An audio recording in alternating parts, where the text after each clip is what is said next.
English Diary presents the use of do, does, and did in the sentences. Most of the students get confused when they have to make negative sentences in present simple and past simple.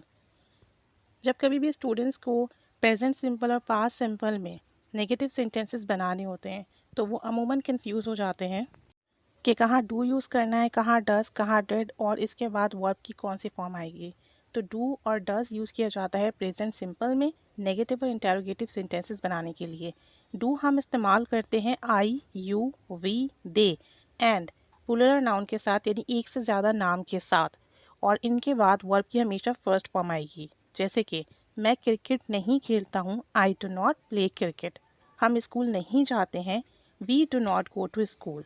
वो मछली नहीं खाते हैं, they don't eat fish. आप किताब नहीं पढ़ते हैं, you don't read a book. Ali और सारा अंग्रेज़ी नहीं बोलते हैं, अली एंड सारा डोंट स्पीक इंग्लिश। जब एक से ज़्यादा नाम आएंगे तो भी आपने डोंट यूज़ करना है। मैं चावल नहीं खाता हूँ, आई डोंट ईट राइस। हम कार्टून नहीं देखते हैं, we don't watch cartoon. So I, we, they, you and more than one name के साथ आपने डू यूज़ करना है in present simple. Does is also used in present simple for making negative and interrogative sentences.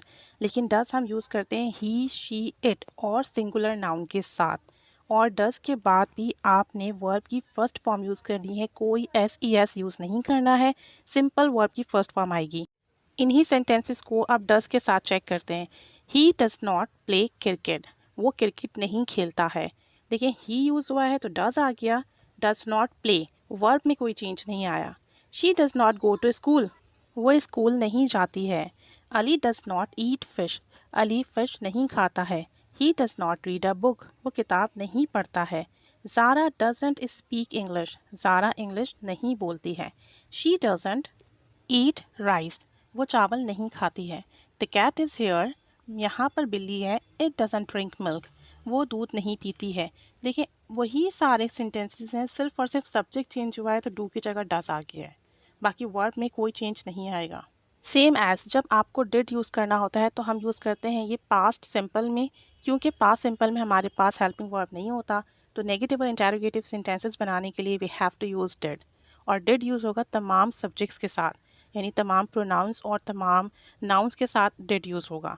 और did के बाद भी हमेशा वर्ब की फर्स्ट फॉर्म आएगी। I did not play cricket, मैंने क्रिकेट नहीं खेला। वही सारे सेंटेंसेस हैं, इसलिए कि आप जज कर सको, चेक कर सको, कंपेयर कर सको कि सेंटेंसेस सेम हैं। सिर्फ और सिर्फ सब्जेक्ट चेंज होने की वजह से आपका helping verb do not, does not और डिड नॉट आ रहा है सेंटेंस चेंजेस की वजह से। We did not go to school, हम स्कूल नहीं गए।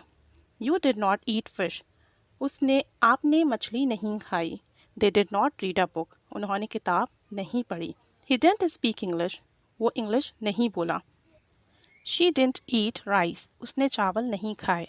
द कैट वॉज हियर, बिल्ली यहाँ थी। इट डिडंट ड्रिंक मिल्क, उसने दूध नहीं पिया। Ali didn't meet with Zara, Ali Zara से नहीं मिला। देखें यहाँ पे तमाम सब्जेक्ट्स के साथ, तमाम नाउन और प्रोनाउन के साथ डिड नॉट यूज़ हुआ है और डिड नॉट के बाद वर्ब की फर्स्ट फॉर्म। सो प्रेजेंट सिंपल और पास्ट सिंपल में डू, डज और डिड यूज़ करने के बाद हमेशा वर्ब की फर्स्ट फॉर्म यूज़ होगी।